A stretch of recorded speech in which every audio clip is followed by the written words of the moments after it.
마가복음 5장 35절입니다. 아직 예수께서 말씀하실 때 회당장의 집에서 사람들이 와서 회당장에게 이르되 당신의 딸이 죽었나이다. 어찌하여 선생을 더 괴롭게 하나이까?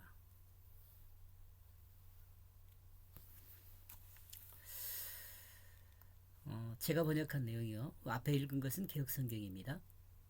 아직 그 자신이 말하고 있을 때 그 회당장 집으로부터 그들이 오게 되어져 그들이 말하고 있다.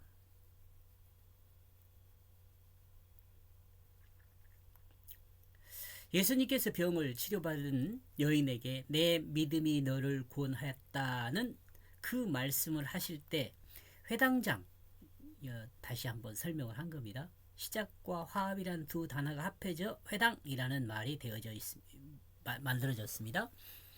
집에서 사람이 왔습니다. 회당장 야이로 말은 계몽하다라는 말입니다. 그 집에서 온 사람은 야이로 딸이 죽었다는 것을 알리기 위해 자원하여 왔다고 할 수 있습니다. 죽었다는 그것을 알리기 위해 자원하여 왔다고 할 수 있어요. 왜냐하면 당신은 그 딸이 죽었다. 야이로 집에서 온 사람이 예수님 앞에 와서 예수님이 여인에게 말씀하실 그때 야이로에게 당신의 딸이 죽었다라고 말을 했습니다. 당신의 딸은 스스로 죽었다. 이 죽음은 수동태인 죽음이 아니라 능동태인 죽음입니다. 스스로 죽었다. 능동태인 죽음. 죽음에 대한 표현이 수동태 아닌 능동태인 표현이 가능한가 한번 생각을 해보자는 거죠. 사람이 죽은 것이 자기가 죽은 거라고. 어떻게 그렇게 표현할 수가 있어요? 스스로 죽은 거라고. 이 세상에 스스로 죽고 싶은 사람 그렇게 많지는 않죠. 전혀 없다고는 할 수 없어요. 어떤 사람이 능동적으로 죽을 수 있단 말인가? 만약 이 죽음이 정말 능동적인 죽음이라면 야이로 딸은 자살한 것으로 볼 수도 있습니다. 자살이란 표현은 좀 과격한 해석일 수 있죠. 그러나 이 딸이 타살이 아니라는 그것을 말하는 것으로도 생각해 볼 수 있죠. 좀 더 생각을 할 겁니다. 인간의 죽음이란 인간의 죄로 인한 것이고 보면 인간의 죽음이 능동적이란 표현은 합당한 것이라고 할 수 있습니다. 이것에 여러분 공감을 하는지 모르겠어요. 인간의 죽음이란 인간의 죄로 인한 것이고 보면 인간이 죽음이 죄로 인한 것이니까 내가 죄를 안 지면 죽지 않죠. 그러니까 인간이 죽음이 능동적이라는 표현은 이 죄 때문에 죽은 것이라고 생각했을 때 능동적이라고 할 수 있죠. 그럼 12살 먹은 어린이가 무슨 얼마나 죄를 지었을까 그런 생각을 할 수 있죠. 그러므로 예수를 통해 인간의 본질적인 죄에 대한 죽음을 해결하고 하나님 앞에 죄를 범하지 않는 것이 곧 영원한 삶을 살 수 있게 된다는 유일한 길입니다. 되는 유일한 길입니다. 된다는이 아니고 하나님 앞에 죄를 범하지 않는 것이 곧자 빼고 옛날에 제가 언어를 이렇게 많이 썼나봐요. 그래서 즉 막 이런 말 많이 해요. 옛날 사람이라서 그래요. 제가 이렇게 지금 정리를 하고 있는데도 가끔 가다 보면 또 그거 있더라고요. 영원한 삶을 살 수 있게 되는 유일한 길입니다. 뭐가요? 이 죄 문제를 해결하는 것이 영원한 삶의 길이죠. 하나님 앞에 죄를 범하지 않는 것. 또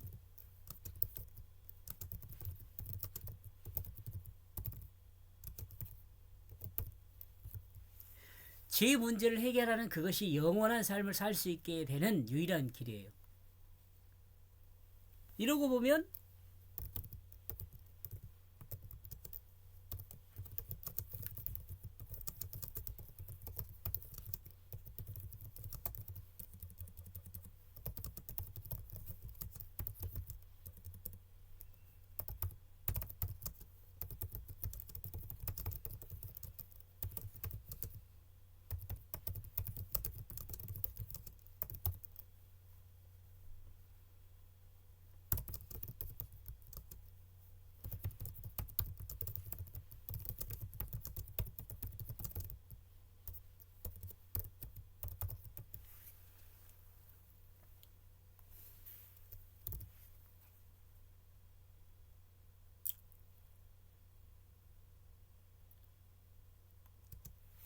이러고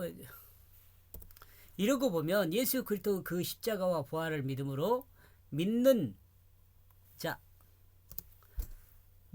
자기가 죽은 것과 예수 생명으로 산 것을 믿는 이것이 영원한 생명으로 사는 유일한 길입니다.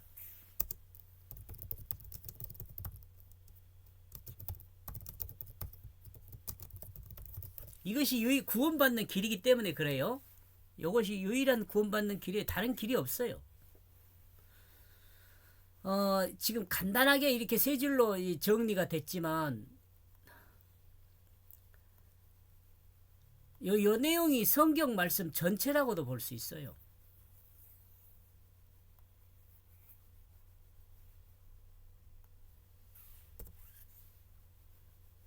인간의 죄를 범하는 것은 자살과도 같은 것입니다. 그렇죠? 죄를 범하면 죽음이니까. 죄가 자신을 죽게 만들기 때문입니다. 그러므로 죄를 범하지 않는 것은 자신을 죽이지 않는 것입니다. 그죠? 죄를 범하지 않는 건 자기를 죽이지 않는 거예요.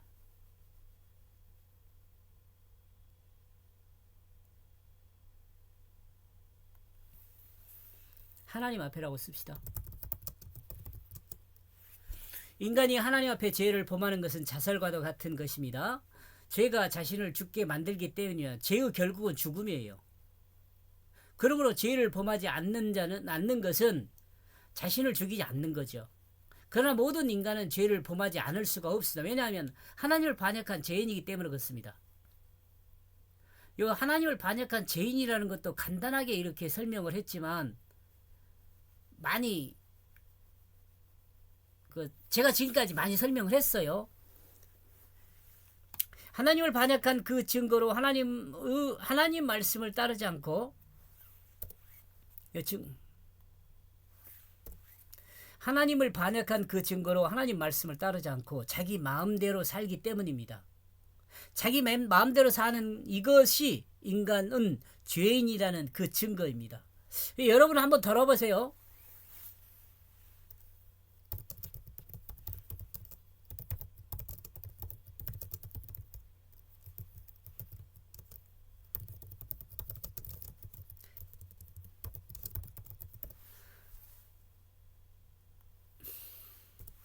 이 부분에서 우리는 자기를 돌아보면 확인할 수 있습니다.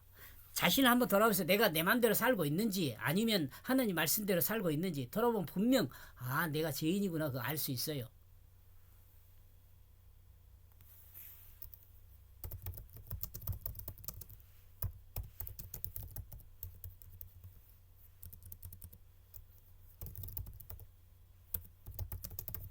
죄인인 것을 확인할 수 있어요. 그렇다면 어떻게 이 죄 문제를 해결할 수 있는가? 이 죄 문제 어떻게 해결할 수 있는가? 하나님은 이 죄 문제를 해결할 수 있는 장치를 해 두셨습니다. 예수 그리스도 대속의 십자가입니다. 그 장치는. 이 장치는 예수 그리스도 십자가입니다. 예수 그리스도 대속의 십자가를 믿으면 죄 사함을 받습니다. 왜 받아요?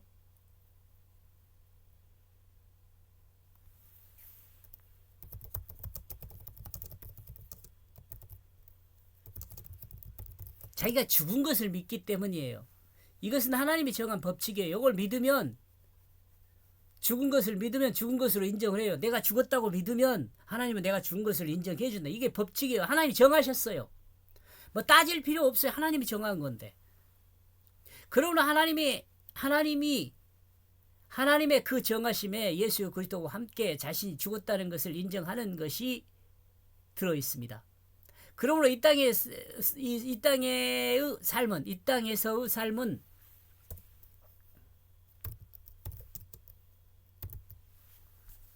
이 땅의 이 삶은 더 이상 자기 중심으로 살 수 없습니다. 왜? 내가 죽었으니까. 이는 십자가에 자기가 죽었기 때문입니다.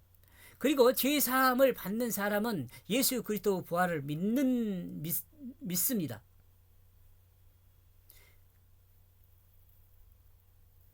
내가 죽었으니까 이제 끝이다.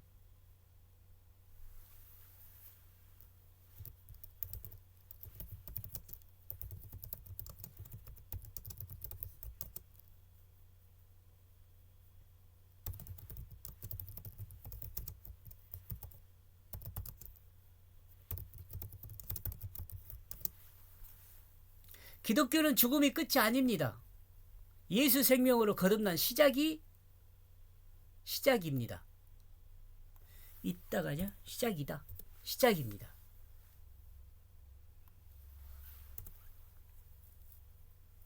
그러므로 이제 예수 그리스도가 자신으로 사는 것이죠. 하나님 말씀이 그 마음 중심으로 주로 사는 것입니다. 예수 그리스도가 산다니까 뭐 영이 들어가고 이렇게 사는 것이 아니라 하나님 말씀의 뜻이 내 안에 중심을 잡고 사는 것이란 말이에요. 내 마음의 주가 하나님 말씀이 되니까 우리가 하나님을 향하여 주님이라고 하는 거죠. 하나님이 내 마음의 주가 되었으면 하나님이 내 마음의 주로서 내 육체를 하나님이 사용하세요. 말씀의 뜻을 따라 살게 하세요. 이걸 말하는 거예요. 이거이 거듭난 생명이에요. 이것을 거듭남이라 말씀하십니다. 이것을요. 성경이요. 그리스도인은 예수로 거듭난 사람들입니다. 사람들이다 이건 사람입니다. 이를 하나님의 아들이라고 말합니다. 예수 그리스도가요. 하나님 말씀이었잖아요. 그 말씀이 육신이 되었잖아요. 우리는 어떻게 돼요? 우리가 육체 안에 있는 자기중심이 죽고 이 육체가 어떻게 해요? 하나님 말씀으로 거듭나잖아요. 그러니까 내 안에 하나님 말씀이 주가 됐어요. 그러니까 내가 하나님의 아들이에요. 말씀이 내 마음의 주가 되어야 그때 하나님의 아들이 되는 거예요. 그때 새 생명으로 사는 거예요. 말씀이 주가 돼야지. 새 생명으로 사는 것이, 그러니까 말씀 안에 사는, 하나님의 뜻으로 사는 것이 예수로 거듭난 거예요. 이러므로 우리는 하나님을 아버지라고 부르죠. 아버지라고 부를 수 있는 건 하나님의 자녀가 됐죠. 말씀이 내 안에 마음의 주가 되면 하나님의 자녀가 된 거예요. 만약에요, 내 마음의 주가 하나님 말씀이 아니면은요, 하나님의 아들이 아니에요.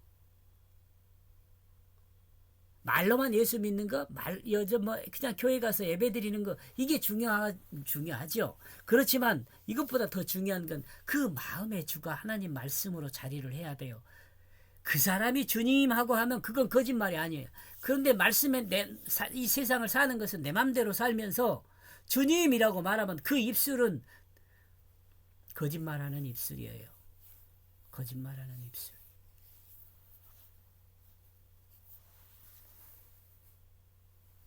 인간의 영생은 하나님이 주신 것입니다. 말씀으로 사는 거니까 영원히 사는 거예요. 인간은 범죄로 인하여 결과적 형벌인 죽음을 해결해야 합니다. 이 죽음에 대한 해결은 예수 그리스도 십자가의 대속으로 해결됩니다. 대속을 믿음으로죠. 십자가 대속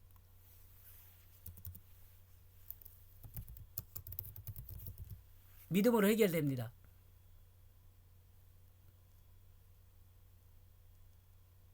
십자가 대속을 믿음으로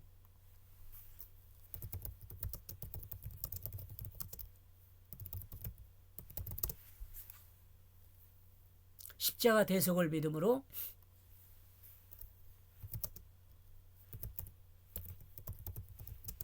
그 십자가에 자기가 죽은 걸 믿음으로 해결됩니다.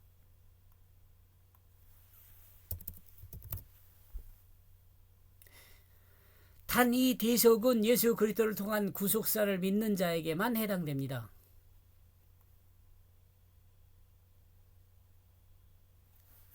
이건 필요 없는 말이네. 앞에가 이 말이 들어있으니까. 다음으로 필요한 것이 있는데 이는 영생에 대한 부분입니다. 영생은 다시 죄를 범하지 않는 것입니다. 다시 죄를 범하지 않는 것은 자기 마음의 옳은대로 살지 않는 것입니다. 하나님의 뜻대로 사는 것입니다. 그러나 인간의 죄성은 늘 하나님의 질서보다는 자기중심의 질서를 우선을 하고 있습니다. 그죠? 이 인간의 질서는 새 문화를 이룬 개인의 질서를 말합니다. 새 시대 문화를 이룬요. 성도 삶에서도 하나님의 질서보다는 개인의 질서를 우선하고 하나님의 그 창조 질서를 벗어나는 경우들이 많습니다. 제가 여기서 창조 질서라고 말하는 것은요, 하나님의 뜻으로 사는 것이 창조 질서죠.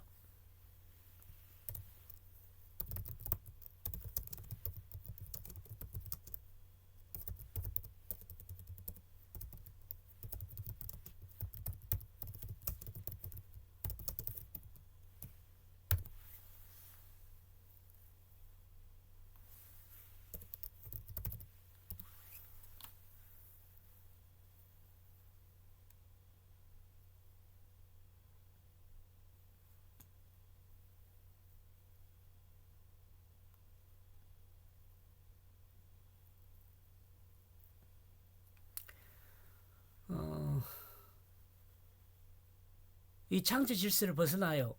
하나님 뜻을 따라 진실한 사랑으로 섬기는 삶을 벗어난다는 거죠. 그러므로 성도들에게 성화가 필요합니다. 성령의 도우심 없이 다시 하나님의 길을 의식하고 돌아오기란 힘든 일입니다.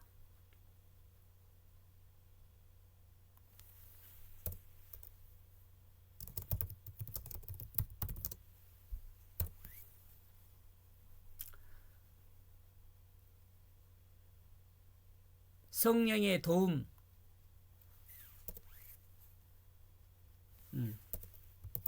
성령의 도움 없이 다시 하나님의 뜻을 따르는 길을 의식하고 돌아오기란 힘든 일입니다. 여러분이 경험해보면 알아요, 이건. 이런 점에서 하나님은 회개라는 도구로 성령의 도우심과 기도와 예배와 같은 장치들을 해두셨습니다. 하나님이 정하신 길을 가기 위해 안내자를 세워두셨습니다. 이 안내자가 누구예요? 성령이죠.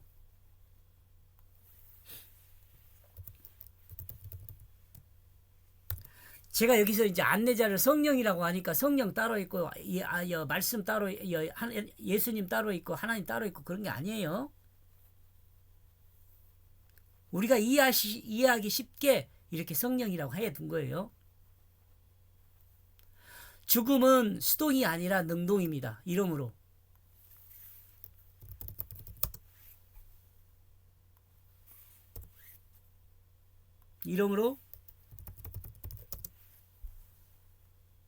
죽음은 죄의 결과입니다.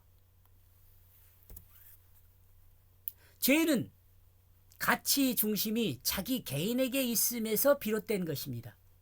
이런 점에서 그리스도인은 하나님의 뜻에 따라 살아야 합니다. 하나님 말씀을 따라 살아야 합니다. 이 삶이 거듭나서 하나님 사랑의 은혜를 누리는 삶입니다. 제가 번역한 내용입니다. 무엇 때문에 당신은 아직까지 그 선생을 귀찮게 합니까? 회당장의 집에서 온 사람들은 어떤 사람일까? 당신의 딸이 죽었다. 이 말은 현재 야이로에게 한 말입니다. 당시의 현재라고 할까요?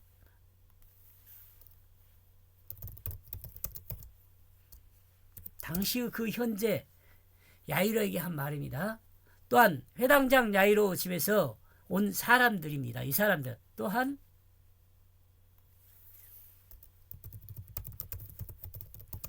말하는 사람들은 회당장 야이로에서 온 사람입니다.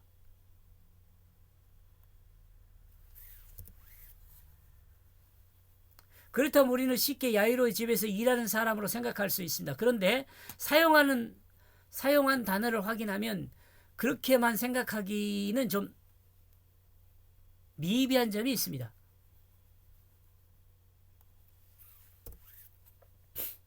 예수님을 괴롭게 하지 말라는 말에는 단순하게 괴롭히는 것을 의미함이 아니라 예수님 속을 알려고 하지 말라는 의미가 있습니다.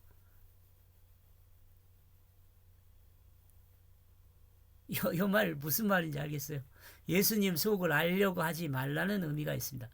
이런 몇 가지 의미들을 생각하면 야이로 딸의 죽음에 대해 서로 다른 입장을 가진 부류가 있음을 알 수 있습니다. 정확히 어떤 부류인지는 아직 알 수 없지만 회당장 야이로 딸이 죽은 사실에 대해서 서로 다른 입장을 가진 사람이라 할 수 있습니다.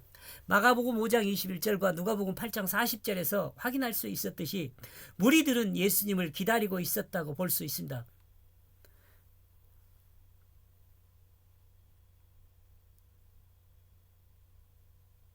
그렇다면 이 마을에서는 논쟁이 있었을 수 있습니다. 그렇다면이 아니고 이렇다면. 이렇다면 이 마을에서는 논쟁이 있었을 수 있습니다. 즉 예수님은 이 죽어가는 야이로 딸을 살릴 수 있을 것이다 는 부류와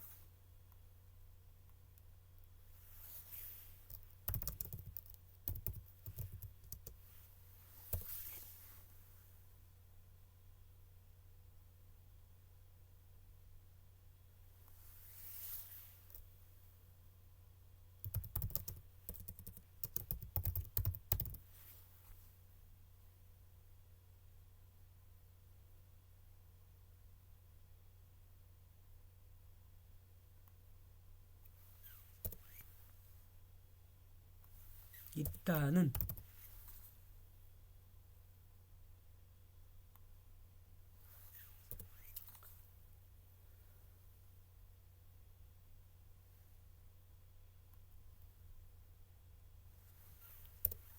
예수님은 이 죽어가는 야이로 딸을 살릴 수 없다는 부류가 있었을 것이다.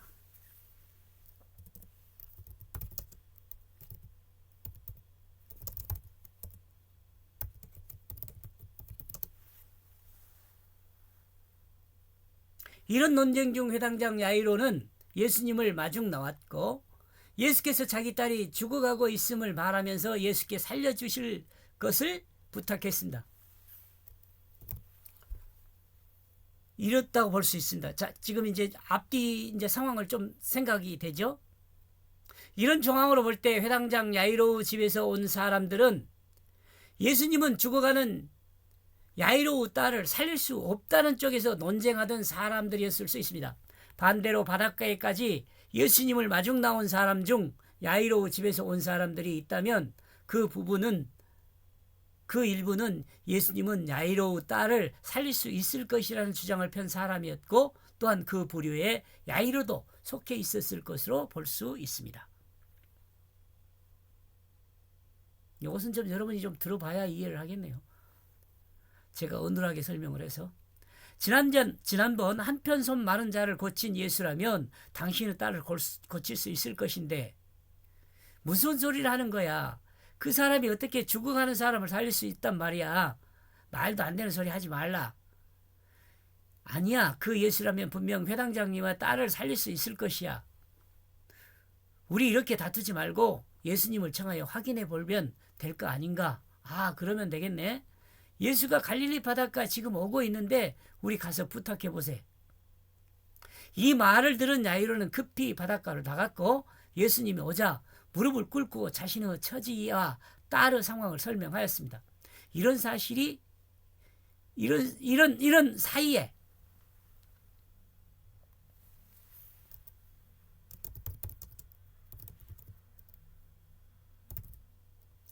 이런 일이 있는 사이에 12년 된 혈류병에 걸린 여자를 치료하였습니다. 약간의 시간이 지체되었습니다. 급기야 야이로 딸이 죽었고 야이로 딸이 죽은 것이라는 주장을 하는 사람은 논쟁에서 승리하였다고 볼 수 있습니다. 야이로 생각해봐. 어떻게 죽어가는 당신의 딸을 살릴 수 있겠어? 예수는 이런 일을 할 수 없는 사람이야. 이미 자네 딸은 죽었어. 더 이상 예수를 괴롭게 하지 말게. 더 이상 예수에 대해 허황된 생각을 갖지 말게나.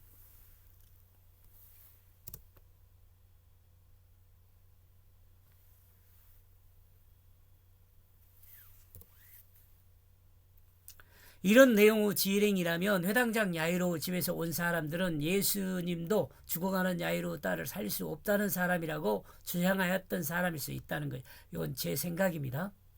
그리고 야이로 집에서 온 사람들은 사건은 종결되어 야이로 딸이 죽었다는 것을 확인하고 승리의 기쁨으로 예수님이 오고 있는 장소를 향하여 급히 왔을 것입니다. 그리고 그들은 그 승리의 기쁨으로 야이로를 향하여 말하기를 당신의 딸이 죽었다. 이제 더 이상 이야기할 것이 없다. 이렇게 정리를 했을 것이다. 이렇게 생각을 해보는 거죠. 35절을 번역한 내용입니다. 아직 그 자신이 말하고 있을 때 그 회당장 집으로부터 그들이 오게 되어져 그들이 말하고 있다. 왜냐하면 당신의 그 딸이 죽었다. 무엇 때문에 당신은 아직까지 그 선생을 귀찮게 합니까? 회당장 야이로 집에서 사람이 와서 딸이 죽었으니 그 선생을 귀찮게 하지 말라라고 말을 했습니다. 여기까지 보겠습니다. 고맙습니다.